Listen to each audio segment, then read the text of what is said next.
সৌমি,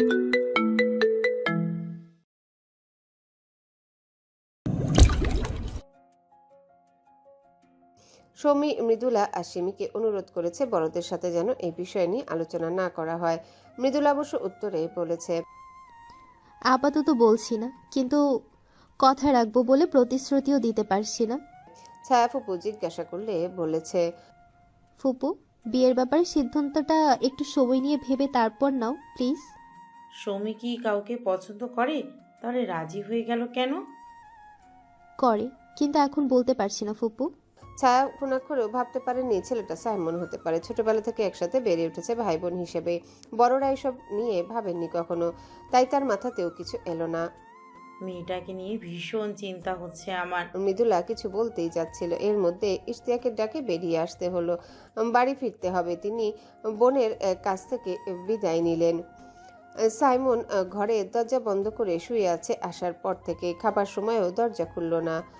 বড়রা সৌমির বিয়ে নিয়ে আলোচনা করছে, পাত্র কেমন, পরিবারের মানুষগুলো কেমন, এসব নিয়ে।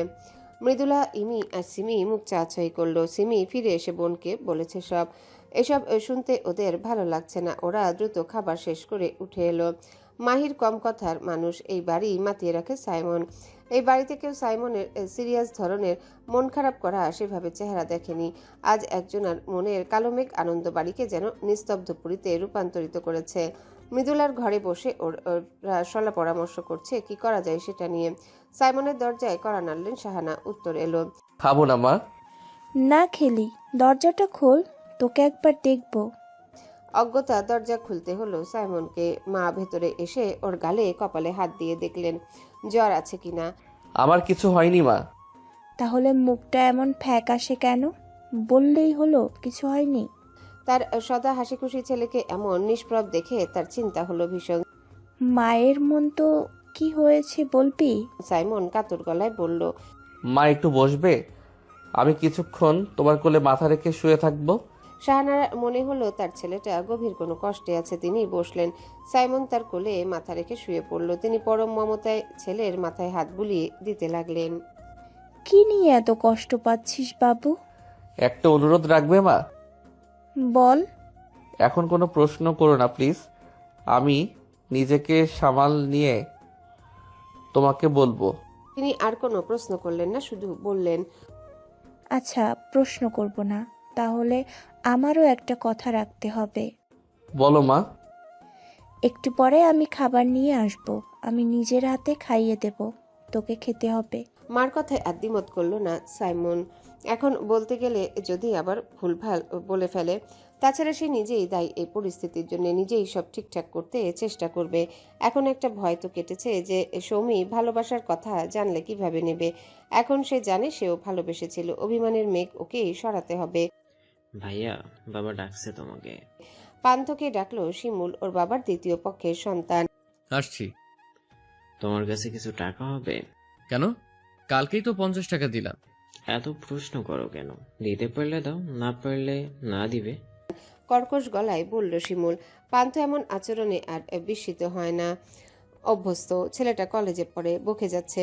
কয়েকবার শাসন করার চেষ্টা সে করেছে নিজের দায়িত্ব হিসেবে, কিন্তু বাড়ি শুদ্ধ লোক ওকেই অপমান করেছে। এরপর সরে এসেছে।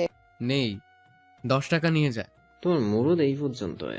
কটাক্ষ ভরে কথাটা বলেই বেরিয়ে গেল শিমুল। পান্থ বাবার সাথে কথা বলতে গেল। মায়ের মৃত্যু 3 মাসের মাথায় তিনি বিয়ে করেছেন। বাবাও ধীরে ধীরে ওর খোঁজ নেওয়া বন্ধ করেছেন। রেজাল্ট দেখার, স্কুল কলেজের নামমাত্র ফি দেওয়া পর্যন্তই তার দায়িত্ব সীমাবদ্ধ ছিল। আরেকটা দায়িত্ব অবশ্য তিনি পালন করেছেন, সেটাকে তিনি শাসন বলেন। ক্রুদ্ধ হয়ে কখনো কখনো গায়েও হাত তুলেছেন। শিশু বা কিশোর পান্থ তখন অসহায়ভাবে সেটা সহ্য করে নিত, ভয় পেত ভীষণ, সিটিয়ে থাকতো। অনেক রকম শাস্তিও পেতে হতো। বাড়ির বাজার করা, বিদ্যুৎ বিল দেওয়া থেকে শুরু করে আরও অনেক কাজ সে ছোটবেলা থেকেই করেছে। ওর বর্তমান মা হিসেবে যিনি আছেন তার ভূমিকা এসবে কতটা সে জানে না। তিনি পারতপক্ষে ওর সাথে কথাই বলেন না। তবে তার 2 সন্তানকে পান্থ নিজের ভাইয়ের মতো স্নেহ করত, আবদার মেটাতো সাধ্যমতো। ইন্টারমিডিয়েটের পরে ওর খরচ দেওয়াও বন্ধ করে দিলেন বাবা। তখন থেকেই সে ছাত্র পড়াতে শুরু করেছিল নিজের হাত খরচ চালাবার জন্যে। অনার্সের পরে একটা চাকরি জুটিয়েছিল, কিন্তু সেটায় স্যালারি খুবই কম, পরিশ্রম অনেক বেশি। বাধ্য হয়ে বাদ দিতে হয়েছে। চাকরি টাকরির কিছু হলো? না, বাপের গাড়ে আর কয়দিন খাবি? আমি নিজেরটা নিজেই দেখছি। স্পর্ধা দেখি আমার মুখের উপর কথা বলতে শিখেছিস, তাও আবার আমার বাড়িতে দাঁড়িয়ে। পান্থ আজ মাথা নামিয়ে নিল না, উত্তরও দিল না, শুধু বাবার চোখে চোখ রেখে তাকিয়ে রইল। তাতে তিনি রেগে বোম হয়ে গেলেন, ওর গালে চপেটাঘাত করে বসলেন। বেরিয়ে যা বাড়ি থেকে। যাচ্ছি। কোথায় দেখবি মানুষের কাছে হাত পাতবি? দৃঢ় গলায় পান্থ বলল। আপনার কাছে যখন হাত পাচ্ছি না, তখন অন্যের কাছেও পাতবো না। এটুকু আত্মমর্যাদা বোধ আমার আছে। তিনি চিৎকার করে গালমন্দ করতে থাকলেন। পান্থ সেসব গায়ে মাখল না। সে নিজের রুমে এসে মৃদুলার চিঠিগুলো, নিজের ডায়েরি, সার্টিফিকেট, প্রয়োজনীয় কাগজপত্র আর বইগুলো একটা ব্যাগে ভরে বেরিয়ে পড়ল। গভীর রাতে ডায়েরিতে মৃদুলার দেওয়া উপহার, সেই বেলি ফুলটা আছে। হৃদিতার মাহিরও তৈরি হয়ে বিদায় নিচ্ছিল। মা হৃদিতাকে আলাদা করে ডেকে বললেন, তোর চোখের দৃষ্টি ফিরে এসেছে, এখন সব স্বচ্ছ দেখবি। সবটা গুছিয়ে নিস মা। আমিনুল হককে মাহির বলল।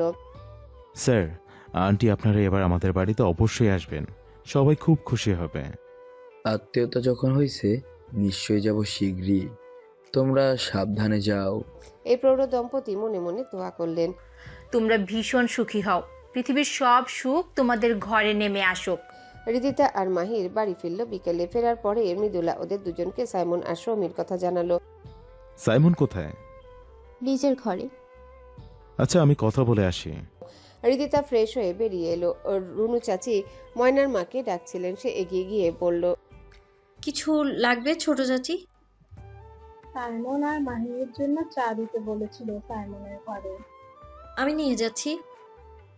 আচ্ছা, দিয়ে এসো মা। এদিকে আমি মাছ ভাজছি, পুড়ে যাবে বলে যেতে পারছি না। তোমার চা আছে কিন্তু। ওদের দিয়ে এসে নিচ্ছি আমি। সে ট্রে নিয়ে সাইমনের ঘরের দিকে গেল। এই না বলিস আমি তোর বন্ধু, এত বড় কথাটা আমার থেকে লুকিয়ে গেলি। মাহিরের কথার উত্তর দিল না সাইমন। চুপ করে আছিস কেন? এখন কি করবি?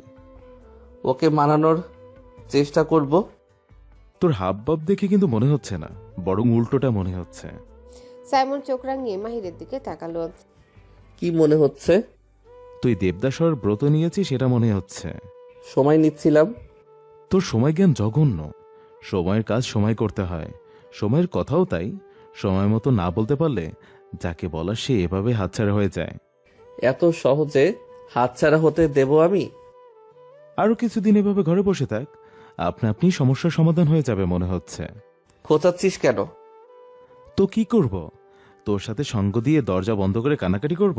সে এভাবে বলছে সাইমনকে তাতিয়ে দিতে, যাতে স্বাভাবিক হতে পারে, ধাক্কাটা সামলে উঠে নিজের কর্তব্য ঠিক করতে পারে। সাইমন রেগে কিছু বলতে যাচ্ছিল, হৃদিতা দরজায় দাঁড়িয়ে গলা খাকারি দিল। আপনাদের চা। মাহির লক্ষ্য করলো হৃদিতা খানিকটা যেন অন্যমনস্ক। স্ত্রীর এই অভিব্যক্তির সামান্য পরিবর্তন ওর নজর এড়ায়নি। বাসে তো উৎফুল্ল ছিল, হঠাৎ কি হলো? হৃদিতা যখন দরজার সামনে এসে দাঁড়িয়েছে তখনই ওর কানে গেছে মাহিরের বলা কথাটা। সময়ের কাজ সময় মতো করতে হয়, সময়ের কথাও তাই। সময় মতো না বলতে পারলে যাকে বলা সে এভাবে হাতছাড়া হয়ে যায়। যে আচরণ সে মাহিরের সাথে করেছে, যা বলেছে, তারপর মাহির যে নিজে থেকে বলবে না, এটি সে বুঝতে পেরেছে। সাইমন আর সৌমির যেমন পরিস্থিতি, হারিয়ে ফেলার আশঙ্কা, এটাও তো সেই বলার সঠিক সময়টা চিনতে না পারার জন্যই। ওদের ক্ষেত্রেও যদি এমন কোনো পরিস্থিতি আসে, যদি ওর উপর থেকে মাহিরের যে অনুভূতি সে বুঝতে পারে সেটা শেষ হয়ে যায়, না না, এটা সে সহ্য করতে পারবে না। ভালোবেসে আরেকবার সে যন্ত্রণা সইতে পারবে না। ওকে নিজের মনের কথা খোলাখুলি বলতে হবে, বোঝাতে হবে। সে মাহিরের হাত শক্ত করে ধরতে চায়, জীবনের বাকি পথটা একসাথে চলতে চায়। যত দ্রুত সম্ভব মনের আগল খুলে দেবে হৃদিতা। নিজের জন্য যে চা রাখা আছে সেটা ঠান্ডা হয়ে যাচ্ছে, এটা ওর মনেই রইল না। নিজের ঘরে এসে বসে রইল। এবার ফেরার পরে মনে হচ্ছে ঘরটা বদলে গেছে, কিন্তু কই, এসব তো একই আছে। উপলব্ধি করলো ঘরটা নয়, সে বদলে গেছে, ওর অনুভূতিরা বদলে গেছে। পরপর মনে হওয়া ঘরটা আজ প্রথমবার নিজের বলে মনে হচ্ছে, বড্ড আপন মনে হচ্ছে। সৌমির চাচারা ওর মতামতের প্রেক্ষিতে ছায়ার সাথে আলোচনা না করে পাত্রপক্ষকে জানিয়ে দিলেন বিয়েতে তাদের মেয়ের আপত্তি নেই। সৌমি দেখলো রাতুল আজ স্কুলে যায়নি, নিজের ঘরে চুপচাপ বসে আছে। এমন শান্ত ছেলে সে নয়। সৌমি গিয়ে পাশে বসে জিজ্ঞাসা করলো, কিরে, আজ স্কুলে যাসনি? রাতুল মুখ ঘুরিয়ে কঠিন গলায় বলল, দেখতেই তো পাচ্ছ। এভাবে কথা বলছিস কেন? এবার উত্তর এলো না। সমী সন্তর্পণে দীর্ঘশ্বাস চাপলো। এরপর খুব স্বাভাবিক গলায় ছোট ভাইয়ের মাথায় হাত রেখে জিজ্ঞাসা করলো, আমি কি করেছি? আচ্ছা যা, যত ইচ্ছা ভিডিও গেম খেল। আমার ডেস্কটপ আজ সারাদিনের জন্য তোর। অন্যদিন হলে রাতুল আনন্দে লাফিয়ে উঠত। আজ ওর মধ্যে কোনো উৎসাহ দেখা গেল না, এমনকি সামান্য নড়াচড়াও নয়। সাইমনের সাথে রাতুলের সম্পর্ক বড় ভাইয়ের পাশাপাশি বন্ধুত্বেরও। সেই তো সবসময় সমীর খবর দিত। বিনিময়ে যদিও অনেক কিছু আদায় করেছে, তবে ওর প্রিয় আপু আর প্রিয় সাইমন ভাইয়া বিয়ে করবে এই খুশিতে সে সাহায্য করছে। ওরা দুই ভাই বোন। সমী ওর ভীষণ প্রিয়। ওরা অনেক খুনসুটি মাখা ঝগড়া করতো। মা তখন বলতেন, তোর বড় বোন না, যখন বিয়ে করে চলে যাবে তখন তো চাইলেও বোনকে কাছে পাবি না।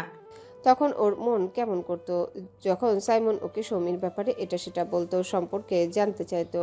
সে বুঝে ফেলেছিল। তখন ভীষণ উচ্ছ্বসিত হয়েছিল। সমী আপু তো তাহলে ওর কাছে থাকবে, নানু বাড়িতে যখন তখন দেখতে পারবে। আবার এমন চমৎকার একজন ওর দুলাভাই হবে। এই ভাবনা কিশোর রাতুলকে আন্দোলিত করেছে। সব প্রণোদিত হয়ে সাহায্য করেছে, ডাক পিয়নের কাজ করেছে। আপু কেন সব শেষ করে দিচ্ছে এভাবে, এটাই ওর বোধগম্য হচ্ছে না। সে সকালে সাইমনের সাথে টেলিফোনে কথা বলেছে। সবসময় মাতিয়ে রাখা সাইমন কেমন ধীর স্থির হয়ে কথা বলছিল, কতটা কষ্ট চেপে রেখে। রাতুল তো নিজে এই মানুষটার পাগলামির সাক্ষী। ওরও মন ভেঙে গেছে। কোথাকার কোন ডাক্তার এসে ওর বোনকে বিয়ে করে নিয়ে যাবে, এটা সে কিছুতেই মানতে পারছে না। লাগবে না। আচ্ছা। সমী এবার অধৈর্য হয়ে উঠে চলে যাচ্ছিল। রাতুল বলল, আপু তুমি এমন করছো কেন? সমী ঘুরে তাকালো। রাতুল বলল, সাইমন ভাই খুব কষ্ট পাচ্ছে আপু।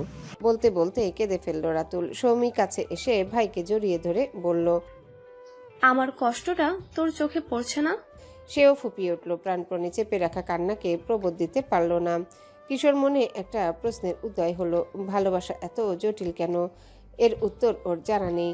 পান্থ পরশু বেরিয়ে এসেছে বাড়ি থেকে। সেই রাতটুকু কাটিয়েছে মসজিদে। পরের দিন বন্ধুদের মেসে গিয়ে উঠেছে। এখানে একটা বেড ফাঁকা আছে, সেখানে আপাতত থাকবে ঠিক করেছে। বাড়ি ভাড়া নেবার মতো সামর্থ্য আপাতত নেই। ছাত্রপুরে যেটুকু আসে সেটুকুতে মেসে থাকা খাওয়া চালিয়ে দেওয়া যাবে। একটা চাকরির ব্যবস্থা না করলেই নয়, নইলে মৃদুলার সামনে গিয়ে দাঁড়াবে কি করে? একদিন তবু মাথার উপর একটা আশ্রয় ছিল। সম্পর্ক যেমনই থাকুক, নিজের বলে কেউ ছিল আর ওর কেউ নেই। এই বিশাল পৃথিবীর বুকে সে ভীষণ একা। একবার মনে হলো মৃদুলা যদি ওকে চিঠি লিখে বাড়ির ঠিকানায়, ওর তো ঠিকানা বদলে গেছে, আগেই জানিয়ে দেওয়া উচিত। এইভাবে একটা চিঠি লিখতে বসলো। মৃদুলা, কেমন আছেন? আপনার দেওয়া বেলি ফুলটা শুকিয়ে যাচ্ছে, তবুও প্রাণ শক্তিতে ভরপুর। আপনি যেরকম মন ভালো করার ম্যাজিক জানেন, এই ফুলটাও জাদু জানে।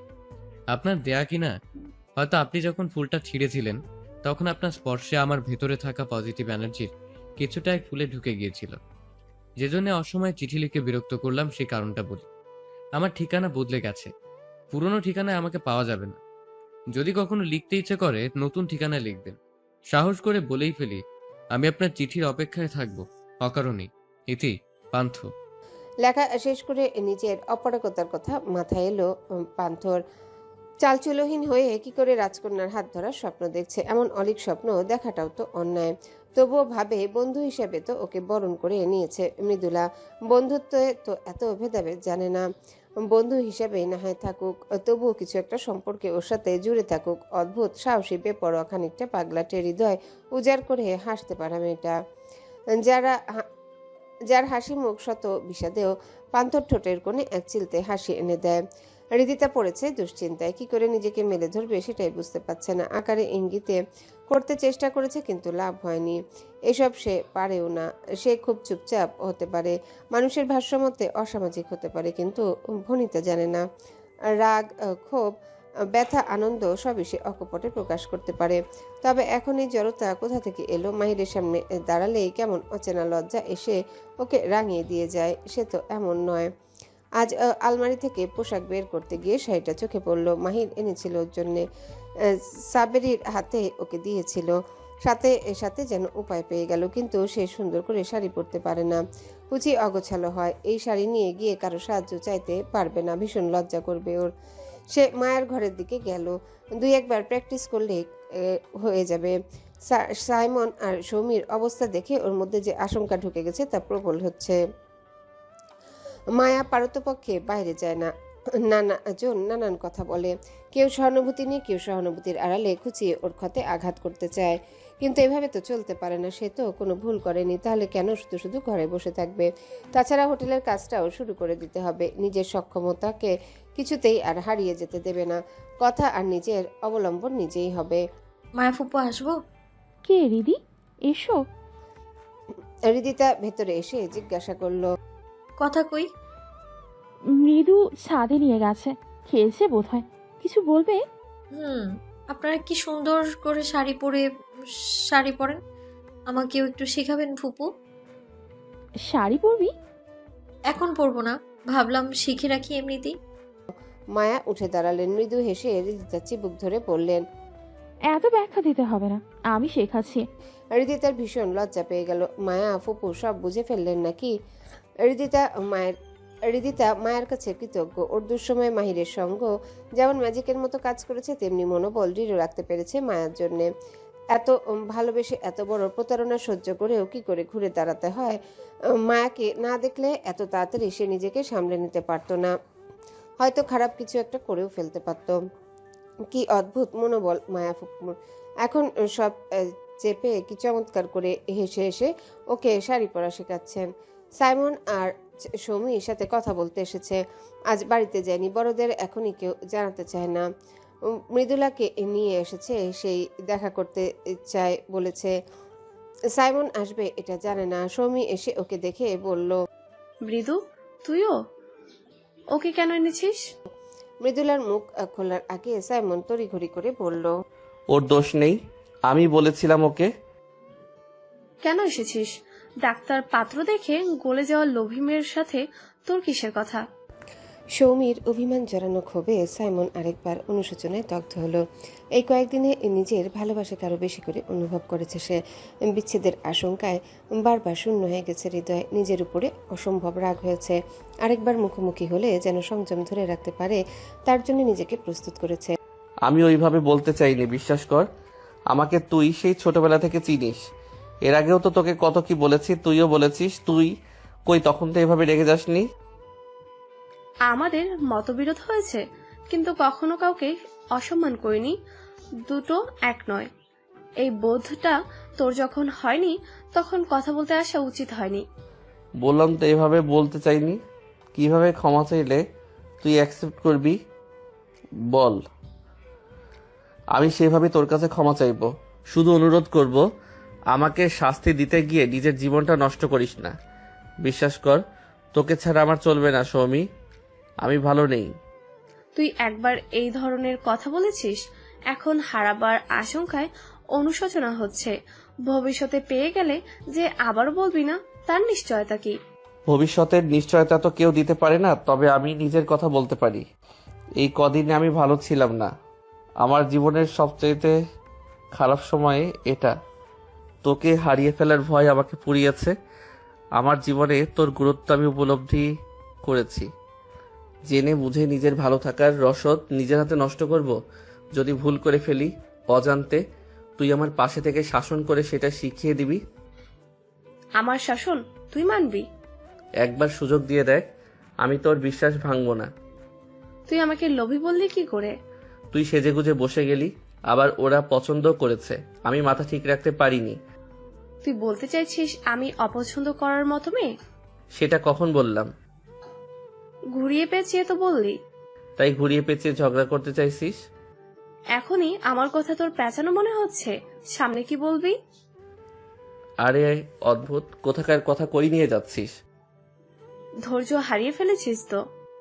সৌমি তুই কিন্তু। এটুকু বলে থেমে গেল সাইমন। সৌমির দিকে ভালো করে তাকালো। এই মেয়ে ওকে ইচ্ছে করে রাগিয়ে দিচ্ছে, তার মানে এর রাগ আগের মতো নেই। এটা বুঝতে এত সময় লাগলো কেন? নিজেকেই বুদ্ধু বলে গালমন্দ করলো মনে মনে। তুই এই কথা আর কতবার শোনাবি? যতবার মনে পড়বে।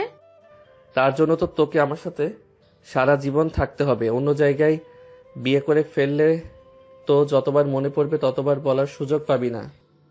আগে নিজের কাছে নিজে পরিষ্কার হ, এরপর ভেবে দেখব। আমার তোকে নিয়ে কোনোদিনই কনফিউশন ছিল না। তাহলে বলতে এত দেরি করলি কেন? ভয়ে। বাবা, তুই আমাকে ভয় পাস সাইমন? তোর ভয় কে বলল? তুইও তো বলিসনি। আমি না হয়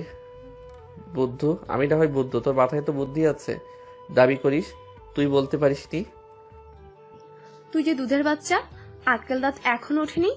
বানান করে ভেঙে ভেঙে কথা মুখে তুলে গুলিয়ে খাওয়াতে হবে, সেটা তো বুঝতে পারিনি। আকার ইঙ্গিত বলেও একটা ভাষা আছে, তুই না বুঝলে আমার কি করার? আমি মোটেও দুধের বাচ্চা না। সেটা তো দেখলামই। এখন ভালো করে বিয়ের প্রস্তাব দে। লেকের পাশে দাঁড়িয়ে আছে ওরা, মৃদু বাতাস ওদের ছুঁয়ে দিচ্ছে। বাতাসটা কেন যেন আজ ভালো লাগছে। মনে হয় ওদের আনন্দটুকু বাতাসের মাধ্যমে পুরো বিশ্ব চরাচরে ছড়িয়ে পড়ছে। আমাকে বিয়ে করবি সৌমি? সৌমি হতাশ হয়ে বসলো পার্কের বেঞ্চিতে, এরপর বলল, একে তো ভীষণ নিরামিষ প্রস্তাব ছিল এটা। আরেকটা জিনিস হলো, তুই আসলেই বুদ্ধু। আমি আমার বাড়িতে বিয়ের প্রস্তাব দিতে বলেছি। তো সেটা উল্লেখ করেছিস, বন্ধু বলছিস কেন? তুই নিজেই বললি একটু আগে। তাই বলে তুই বলবি, তাও এমন একটা দিনে? মৃদুলা এতক্ষণ একটা কথাও বলেনি, নিজের অস্তিত্বেরও জানান দেয়নি, কেবল এই মিষ্টি খুনসুটির সাক্ষী হয়েছে। এবার মনে হলো এই দুই পাগলের মধ্যে কিছু না বললে ম্যারাথন চলতেই থাকবে। এরা বিয়ে করলে ঝগড়াঝাটি করতে করতে এই তো জীবন চলে যাবে, সংসারটা কখন হবে? তোমাদের এই অবস্থা চলতে থাকলে এখানে দাঁড়িয়ে 1000টা বছর চলে যাবে, বিয়ার কপালে জুটবে না। ওরা ঠিক করলো আজই ছায়াকে জানাবে। তবে সেদিনের সৌমির বিয়েতে অমত না করার বিষয়টা নিয়ে যে জটিলতা তৈরি হয়ে আছে, ওরা খুনাক করেও এর আজ পেল না। হৃদিতা রাতে খাবার পরে বলল, আপনি একটু বারান্দায় গিয়ে বসুন। কেন? দরকার আছে বলেই তো বলছি। মাহির বারান্দায় চলে গেল। সে মাহিরের দেওয়া শাড়িটা পরলো, চুড়িগুলো খুঁজে বের করলো, হাতে নিয়ে কিছুক্ষণ বসে রইল। এই চুড়িগুলো মাহিরকে দিয়েছিল বিয়ের পরপর। সে বাজেভাবে অপমান করে ফিরিয়ে দিয়েছিল সেদিন। আজ সেই হৃদিতায় চুড়িগুলো কিছুক্ষণ বুকের সাথে জড়িয়ে বসে রইল। সেদিন মাহিরের অপমানে চুপসে যাওয়া মুখটা ভেসে উঠল মানুষপটে। সেদিন পৈশাচিক আনন্দ পেয়েছিল, আজ সেই ফেলে আসা ঘটনাটা ওকে অনুশোচনায় দগ্ধে মারছে। মানুষ একই, অথচ অনুভূতিতে কি বিস্তর ফারাক। ছুঁয়ে দেখতে অস্বীকৃতি জানানো প্রথম উপহারটা আজ বিশেষ হয়ে উঠল। ঘৃণা যেমন বদলে গেছে ভালোবাসায়। কুচিগুলো এখনো পরিপাটি হয়নি, নতুন শাড়ি বলে কিছুটা এলোমেলো হয়ে আছে, সমান হয়নি সেভাবে। তবে খুব একটা খারাপ লাগছে না। চোখে টেনে কাজও লাগলো, ঠোঁটে লিপস্টিক ছোঁয়ালো, টিপের পাতা থেকে একটা টিপও পড়লো কপালে। এরপর দুই হাতে চুড়িগুলো পরলো হৃদিতা। আয়নায় নিজেকে ঘুরিয়ে ফিরিয়ে দেখলো, যার জন্য এই সাজ তার কেমন লাগবে। ওর মনে হলো বুকের বাঁ পাশে ঢিপ ঢিপ শব্দ যেন পৃথিবীর সমস্ত সৃষ্টি শ্রবণেন্দ্রিয়ে পৌঁছে যাচ্ছে। হৃদিতা ঘরের আলো নিভিয়ে দিল, এরপর দরজা ছিটকিনি খুলে মাহিরকে ডাকলো। নিজেকে প্রস্তুত করে নিতে সময় লাগছে। মাহির ভেতরে আসতে আসতে বলল, ভেবেছিলাম আজও আমার ঠাই বারান্দাতেই হবে। কি ব্যাপার, ঘর অন্ধকার করে রেখেছো কেন? ওকে এভাবে দেখে মাহির কি মনে করবে সেটা ভেবেই বুক ঢিপ ঢিপ করছিল হৃদিতার। অস্ফুট স্বরে বলল, আপনার কাজ থাকলে লাইটটা জ্বালিয়ে নিন। মাহির অন্ধকারে সুইচ টিপে লাইট জ্বালানোর জন্য এগিয়ে যাচ্ছিল। চুরি রিনিঝিনি শব্দ কানে এলো। কিছু একটা বলতে গিয়ে ঘুরে দাঁড়িয়ে হৃদিতার দিকে তাকিয়ে থমকে গেল সে। শাড়িটা চিনতে পারল, নিজে পছন্দ করে কিনেছিল, সরাসরি দেখার সাহস করে উঠতে পারেনি। হাতের চুড়িগুলো চিনতে পারল। রাঙা মুখে লাল টুকটুকে শাড়ি পরে দাঁড়িয়ে আছে হৃদিতা, ওর অল্প বয়সী স্ত্রী। হৃদিতা মাহির দৃষ্টি অনুভব করে চোখ তুলে মাহিরের চোখের দিকে তাকালো। একজন মানুষের চোখ এত গভীর মায়া ভরা কি করে হয়? লজ্জার প্রথম ধাপ সামলে উঠে এক দৃষ্টে সেই মোটা প্রেমে চশমা পড়া বুদ্ধিদীপ্ত মায়াময় চোখের দিকে মুগ্ধতা নিয়ে তাকিয়ে রইল হৃদিতা। মৃদুস্বরে বলল, আমায় কেমন লাগছে? রূপকথার পাতা থেকে ভুল পথে একটা লাল পরি আমার ঘরে এসে দাঁড়িয়েছে। হৃদিতার মুখে সলজ্জ হাসি ফুটল, কিন্তু চোখ নামিয়ে নিল না। আমার কিছু বলার আছে। আমি তোমাকে আরো কিছুক্ষণ এভাবে দেখতে পারি? দেখছেনই তো, এতক্ষণ পরে অনুমতি নেবার কি দরকার? কিঞ্চিত বিরক্তি নিয়ে বলল হৃদিতা। যার জন্য এত কষ্ট করে সেজেছে সে এখনো নতুন পরিচিত মানুষের মতো অনুমতি চাইছে। এত ঢং কেন এই লোকের? বলো, যা বলতে চাও। আপনার সাথে বিয়ের পর থেকে জীবনকে হার জিতের খেলা হিসেবে নিয়েছিলাম। মনে হচ্ছিল আমি আপনাকে জ্বালিয়ে পুড়িয়ে ভস্ম করে শান্তি খুঁজে নেব। কারণটা আপনিই জানেন, সেদিকে আর না যাচ্ছি না আমি। তখন একটা লক্ষ্যই আমার মাথায় সেট হয়ে গিয়েছিল, যেভাবেই হোক জিততে হবে আমায়। যতবার আপনার অপমানে লাল হয়ে যাওয়া হয় বা দুঃখ পাওয়া মুখটা দেখতাম, আমি ভুগতে দেখতাম, মনে হতো আমি জিতে গেছি। বলতে বলতে গলা ধরে এলো হৃদিতার। একটু বিরতি নিয়ে নিজেকে ধাতস্থ করে আবারও বলতে শুরু করলো সে। এই হার জিতের খেলায় মেতে থেকে কখন যে গো হারা হেরে বসে আছি আমি বুঝতেই পারিনি। এবার চোখ থেকে জল গড়াতে শুরু করলো হৃদিতার। কাজল লেপটে যাচ্ছিল গালে। আমি হারতে একদমই পছন্দ করি না জানেন। সেই ছোট্টবেলায় স্কুলে ভর্তি হবার পর থেকে শুনতাম ফার্স্ট হতে হবে। স্কুলে ফার্স্ট হলে যে গুরুত্ব পাওয়া যায়, না হলে সেটা পাওয়া যায় না। বাড়িতেও বলতো এটা কোনো রেজাল্ট। আমি তখন থেকেই জানি আমাকে জিততে হবে সবকিছুতে, হারাটা অসম্মানের। মাহির এগিয়ে এলো হৃদিতার কাছাকাছি, ভীষণ যত্ন করে হাত দিয়ে চোখের জল মুছে দিল। হৃদিতা, জীবনে তুমি কিসে আনন্দ পাও সেটাই আসল। হার জিত, ফার্স্ট সেকেন্ড, এসব আমাদের সমাজে সেট করে দেওয়া কিছু ভ্রান্ত বিষয়। এসব আমাদের অবশ্যই গর্বিত করে, কিন্তু যারা ফার্স্ট হয় না তারা হয়তো অন্য কোনো প্রতিভায় উজ্জ্বল।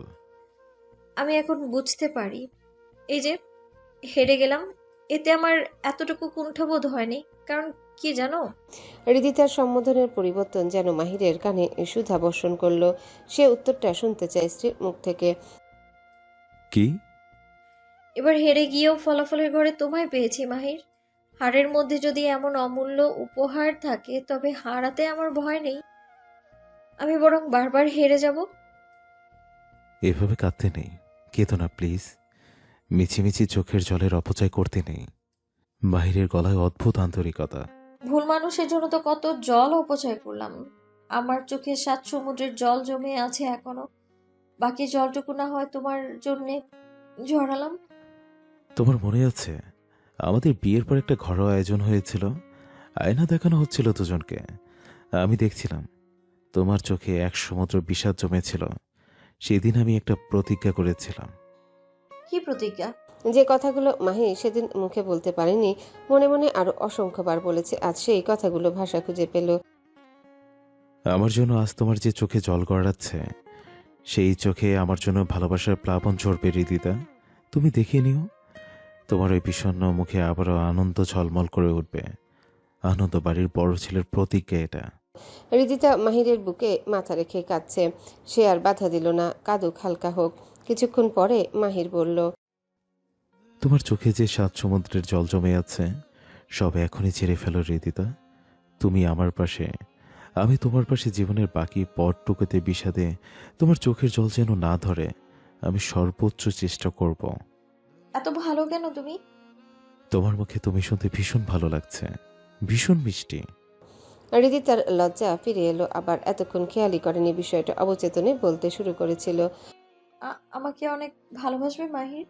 যতটা ভালোবাসলে ছেড়ে যাবার চিন্তা মাথায় আসবে না? ভালোবাসা পরিমাপের তো কোনো যন্ত্র এখনো আবিষ্কৃত হয়নি, তাই কতটা ভালোবাসি জানি না। তবে যতদিন বেঁচে আছি ততদিন তোমাকে ছেড়ে যাবার চিন্তা করতে পারবো না। মাহিরের ঠোঁট হৃদিতার কপাল ছুঁয়ে গেল। হৃদিতা চোখ বন্ধ করলো। সত্যি সত্যি যেন ভালোবাসার মহাপ্লাবন নামলো ঘর জুড়ে। একসাথে বিষাদ, আনন্দে, উত্থান পতনে, সর্ব অবস্থায় পাশাপাশি থাকার প্রতিশ্রুতি মিশে রইল তাতে। আজকের সকালটা একরাশ স্নিগ্ধতা নিয়ে এলো হৃদিতার জন্যে। এত সকালে সাধারণত ঘুম ভাঙে না, আজ ভেঙেছে। পাখির কিচিরমিচির ভেসে আসছে। উঠে জানালা খুলে পর্দাটা হালকা সরিয়ে দিতে ভোরের কুয়াশা ভেজা আলো এসে হুটোপুটি খেলো ঘরের মেঝেতে। মাহিরের আগে ঘুম থেকে ওঠা মানেই অসাধ্য সাধন করা আজ সম্ভব হয়েছে। হৃদিতা কিছুক্ষণ তাকিয়ে রইল। কয়েকটা বিষয় এসে আবিষ্কার করলো, যার কোনোটাই জরুরি কিছু না, কিন্তু ফেলেও দেওয়া যায় না। মাহিরের ভ্রুর নিচের দিকে ছোট্ট একটা কাটা দাগ আছে।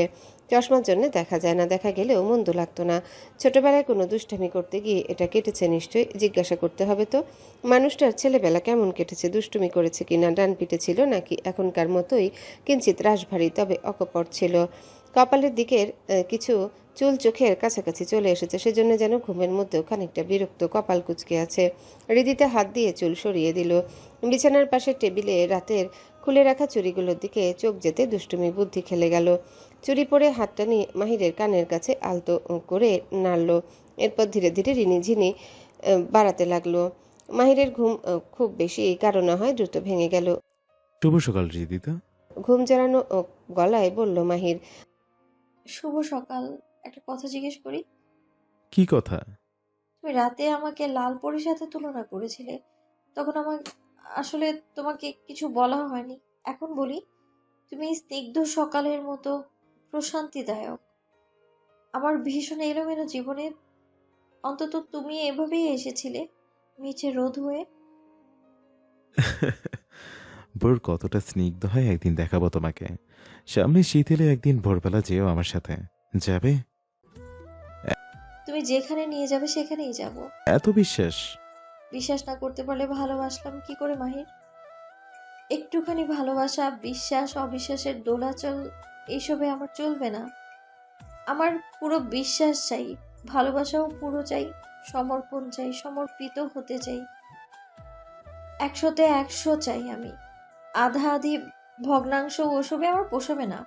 বালিশ থেকে মাথা তুলে হৃদিতার কোলে মাথা রাখলো মাহির, এরপর প্রগাঢ় গলায় বলল, হ্যালো বন্ধুরা, পরবর্তী পার্ট খুব তাড়াতাড়ি আসবে, তো সবাই অপেক্ষায় থাকো। আর চ্যানেলটি যারা এখনো সাবস্ক্রাইব করোনি তারা পরবর্তী পার্ট দেখার জন্য চ্যানেলটি সাবস্ক্রাইব করে রেখো। ধন্যবাদ সবাইকে, আমাদের সাথেই থেকো।